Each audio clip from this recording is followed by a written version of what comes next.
Hey you guys, it's me Keisha and I'm here with this week's All Tea All Shay Love and Hip Hop New York Season 6 Episode 11 review. So tonight I'm filming from my webcam from my new laptop. So I don't know how this is going to look, how this is going to turn out. I don't know how the color, the saturation is going to be. So work with me. If it doesn't look right, I won't film from here. In the future, I'll go back to filming on my camcorder or my tablet. But just work with me tonight because of me working some shit out. So I got some behind the scenes tea though for y'all. So over last week, Ra Ali and it was revealed that on the upcoming season of Black and Crew New York that Ra Ali and Sky actually had a fucking fight. Now I don't know if y'all remember last year they got into it over social media over some bullshit with like some lashes or some shit. And Ra Ali went to Sky's house or whatever trying to fight her, but she didn't work out for them to throw hands at the time. So Ra Ali actually went to Black Ink to get a tattoo, and Sky came into the shop, tapped that bitch on her shoulder, was like, "What's up, bitch?" And they went to blows, and reportedly Sky beat that ass. So Ra Ali talk a big game, but apparently she ain't got them hands. So that's coming up on Black Ink Crew. I will be doing Black Ink Crew New York reviews. I've never reviewed it. I did review the show back in the past, but I'm going to start back reviewing them when the new season starts, which actually starts March 4th, I think, or April 4th. One of them. Anyway, so let's get into my review. So we start this episode off with self-introducing the winner of Winning Fest, and of course it's Bianca. She did a fabulous job. So Mo is mad, of course, so she takes her cotton candy ponytail and with her tail in between her legs, and she leaves the damn place mad as fuck, ugly as fuck, pressed as fuck. I mean, what can she do? So Peter finally realized that he needs to stop nutting up in bitches since he don't like to use condoms, obviously. And he decides that it's time for him to get a vasectomy. He ain't did it yet. I doubt that nigga actually does it. So he goes to see Tara at her doctor's appointment. They're going to find out the sex of the baby. They're having a little boy. So they're going to have another big head ass little baby.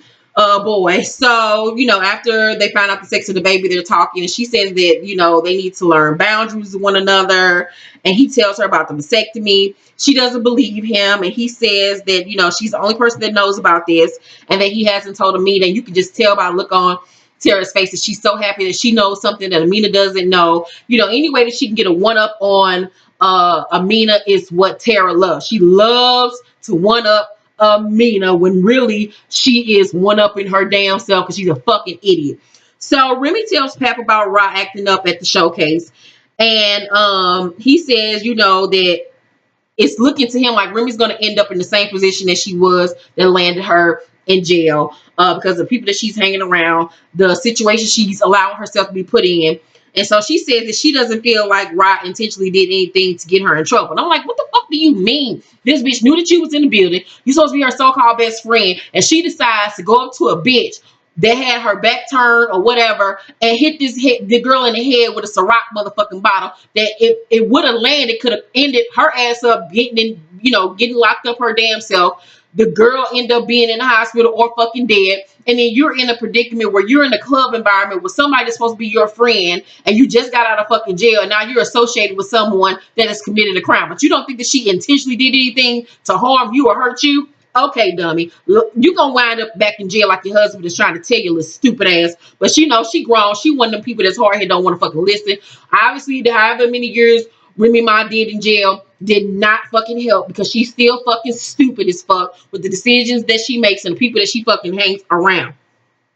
So Pat basically says that he doesn't want anybody around them that's going to be negative or put them in fucked up ass situations, which I 100% agree. So Bianca's in the studio and Cardi and Mariah Lynn come by to visit her. And Mariah tells Cardi about, what happened at Gwen Fest, about her blasting Mo and about them almost coming to the blows, but Mo being too slow with the hands and wasn't able to hit Mariah Lynn. So Cardi's basically like, I don't want to hear nothing else about Mo, BBOD, BMWs, body maids wrong, bad bitches on deck, bad breath bitches on deck, whatever the fuck them hoes is called, old stale bread, whatever. She, I don't care about them hoes because it's already been proven that Mo ain't about their life.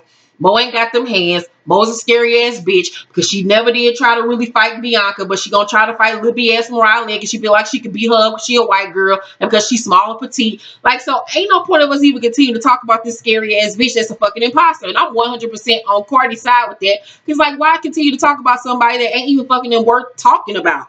So, she goes on to say that, uh, she got her marriage certificate, but she's unsure about signing it because her nigga in jail, does not want her to work. Oh, that went out. It went blank on me because I didn't touch it. Okay, let's work this out. Her nigga in jail don't want her to work, don't want her to strip, don't want her to do nothing but basically be a stay-at-home wife and a mother or whatever. And Cardi misses the pole. She said she wasn't gonna strip no more, but the stripper pole is calling her. She ready to pop her pussy for a real nigga. She liked the way mildew ass $20 bills smell. She liked to, have dirty Jeremy money all over her body and all over her fingertips, and she just likes that dirty money smell. So Mariah Lynn, goes on to talk about how her mama's about to have the baby and she's not ready to, be responsible for a kid. She's a young woman herself and she doesn't want this type of responsibility on her. And it's just a lot for her to deal with right now. So Rod visits Remy at the jeweler and she says she let, her emotions get the best of her at Gwen Fest. And that, it's just because her and this girl have been going back and forth and, she just needed to get at her. I mean, she just needed to hit her upside the head with a bottle.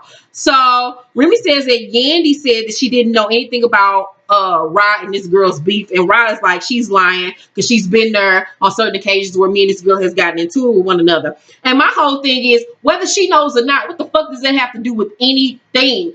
That's her fucking friend. You said out your mouth that's supposed to be one of Yandy's best friends. So what? She not supposed to go places and she's not supposed to bring this girl around, but it's because y'all got motherfucking beef. That's her partner. Y'all ain't friends. She don't owe your ass nothing. Like, what the fuck? Shit. Her and Remy friends, and she said to bring your ass around, and she's never once said to Remy, I don't want her around me because I don't fucking like her, and it's obvious y'all don't fucking get along. Riley sounds like a fucking idiot. Like, she's so fucking stupid. She's a big ass couch cushion. Like, I can't stand that big refrigerator looking ass bitch. So Yandy, where was I at? So Remy tells Rob that Pap, don't want any problems at their wedding, and he doesn't want get Remy to, continuously be around people that are negative and bring negativity into her life. And so Ross says, she'll chill and put her feelings aside for Remy's wedding. She ain't gonna cause no type of problems for Remy because, that's her friend. So Mandy is sentenced to 8 years, like I told y'all when the season first started. And so basically he wants to make sure that the kids stay together while he's in jail. So he wants all of his baby mamas, all three of them bitches, to come together on some kumbaya type shit so they can keep this whole family movement going while he's locked away. Yandy says that, she's reached out to his two other baby mothers, inviting them to different events, birthday parties. They don't really fuck with her. They don't call her. So she don't really know what to do. But for Mandy, she'll go along with this whole meet and greet and see what the fuck happens. I'm like, girl, this shit is not gonna work because them hoes ain't studying you and you ain't studying them hoes. Them hoes only gonna hit you up when they need a motherfucking babysitter, so they go to $2 Tuesdays or get in the club free before 11. Girl, them hoes ain't thinking about you. If y'all ain't been getting along over the past 8-9 years, how long you and this nigga been together, and y'all ain't been communicating, all of a sudden now y'all gonna start communicating. I mean, there is a guy, so who knows what the fuck may happen, but them hoes ain't studying you. So Mo and Lexi are at a video shoot for one of their singles, and I was just looking at Mo and I'm like, bitch, you need to stop it with the colored weave.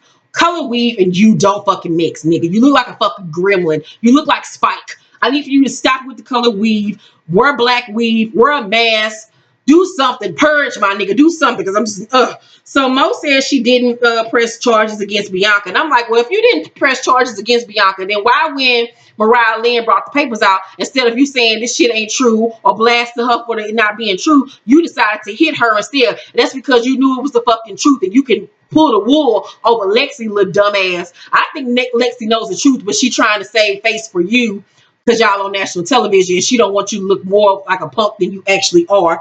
Like, Mo, stop it with the foolishness. You can press charges against that girl. Stop it, bitch. So, Mo says that they can't have two managers and it doesn't need to be Rye because Rye basically is a contradiction of herself because, she was saying it in the beginning of the season that Mo is too ghetto and too confrontational and always into something. But then here she is getting into an altercation at an event, which I 100% agree with Mo. Ra is not the choice for them as a manager. Shit, Ra Ali can't even manage her own goddamn life. So, over the week, Mo and Ra Ali actually were beefing on Twitter or either Instagram, going back and forth or whatever. So, girl, Yandy and Remy meet at the flower shop, and Yandy tells Remy about Mandisi's going away to jail. And Remy is very thankful that, Yandy is still willing to help her with her wedding despite what she's going through, because she really feels like Yandy's putting on a brave face, and she knows that literally deep inside that Yandy is really going through it. So, Yandy decides that she wants to throw Remy a bachelorette party, and Remy asks her, "Can Riley come?" And she was like, "Yeah, that's your friend. I said about your friend." It's like, "Yeah, she can come."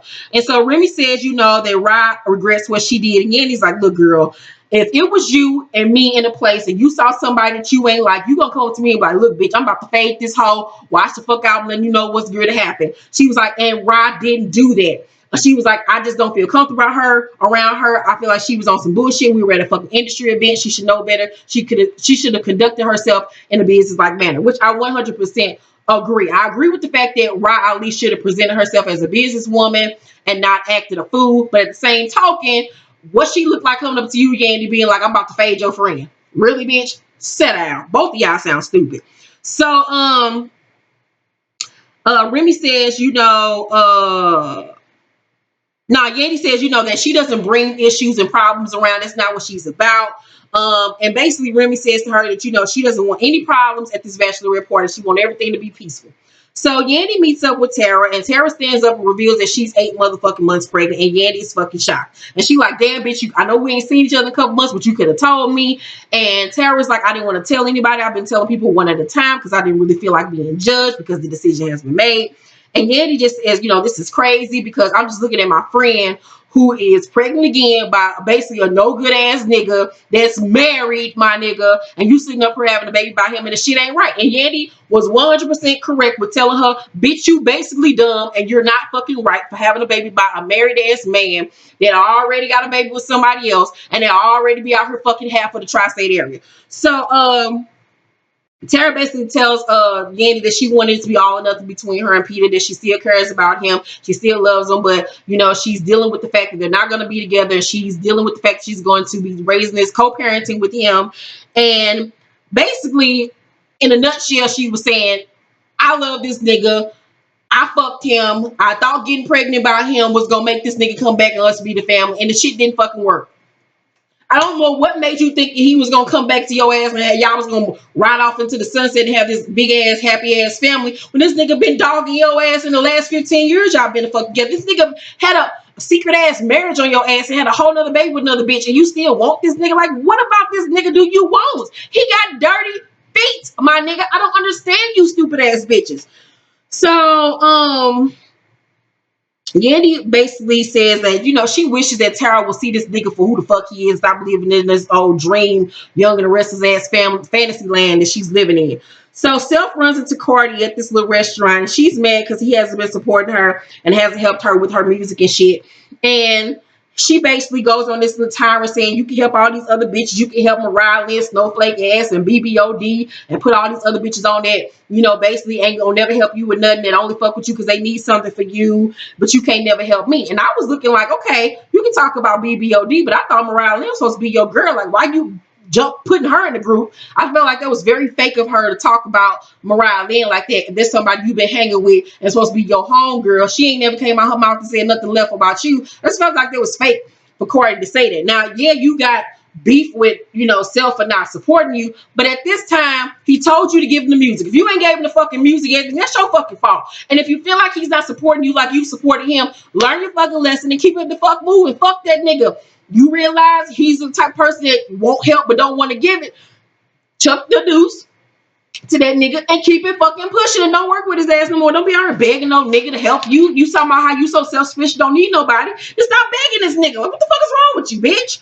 So, at the bachelorette party, Remy comes in dressed like the Red Devil from Scream Queens. from Scream Queens.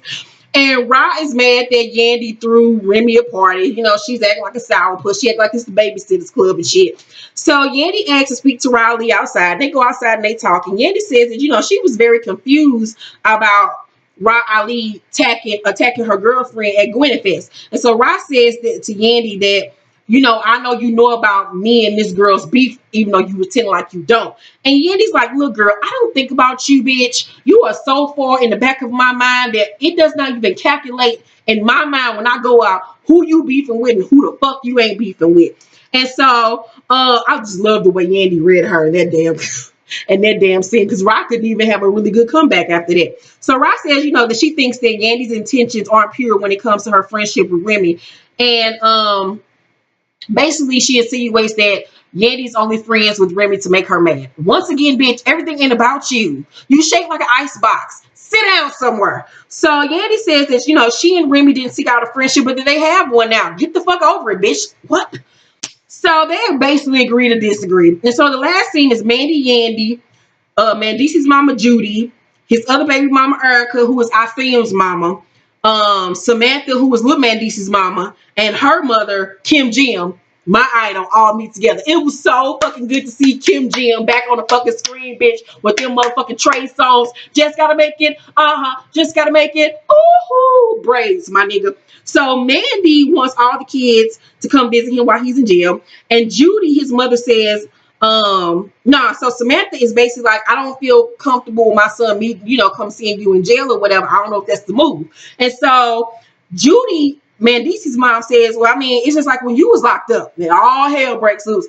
Kim Jim and Samantha start going up like, why the fuck you bring that shit up? That ain't what we used to her to talk about. And so Samantha was like, I was only locked up for a day. And Judy was like, yeah, and it was $10,000 bail, bitch. Like, what the fuck? Like, don't act like you ain't a criminal too. It's two criminal ass niggas together. Y'all act like y'all Bonnie and Clyde, Jay-Z and Beyonce on the run and shit. And so all of a sudden, everybody get to arguing and shit. And Samantha and Kim Jim get mad as fuck. And Judy don't want that work from Kim Jim, because Kim Jim look like she a shooter nigga. So she get up, get ready to leave because she don't want that work. I didn't want that work because I'm secretly scared of Kim Jim. That's why I ain't gonna talk too bad about her, because that bitch is out here wearing suits and braids and shit, my nigga. She a killer nigga. She's a mercenary. She's an assassin. Let me shut up. So Kim Jim was like, fuck that shit, nigga. I will go upside this bitch head. I ain't got time for this shit tonight. I got time, really, because I ain't got on no suit, so I can move around and box a bitch. Like, don't get it twisted, Judy.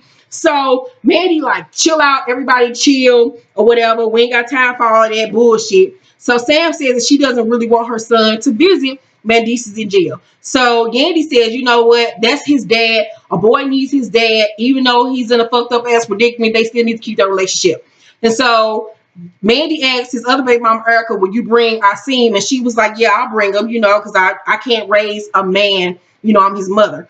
I can't, you know, do what a dad would do. And so Sam act like she gonna come around and bring the little boy. She ain't gonna bring the little boy to go see her daddy. Watch. So that was the end of this episode. I give tonight's episode A+ just because of Kim Jim's emergence. Like, I live for her. I want her to have her own fucking reality show. Mona Scott, give Kim Jim her own fucking lesbian ass reality show, my nigga, where Kim Jim on some flavor of love type shit and finding some hot ass bitch to be her bottom bitch. Like, please make it happen for me. Let me know what you all think of tonight's episode down below in the comments section. Please make sure to like and subscribe. And thank you so much for watching this video. I didn't do a beat of the week because I'm so busy working on my book and trying to finish it because it'll be out very, very soon. I have a slew of other videos that I just dropped here lately. If you're new to my channel, thank you so much for subscribing. I love each and every one of you. Get used to my fuckery and my bullshit. I do have new wig reviews and tutorials coming up soon, and new makeup tutorials coming soon, so be on the lookout for that. I love you all so much. Have a great night. Be safe. Have a great week. And I love you all. Bye. Okay, let me turn this shit off.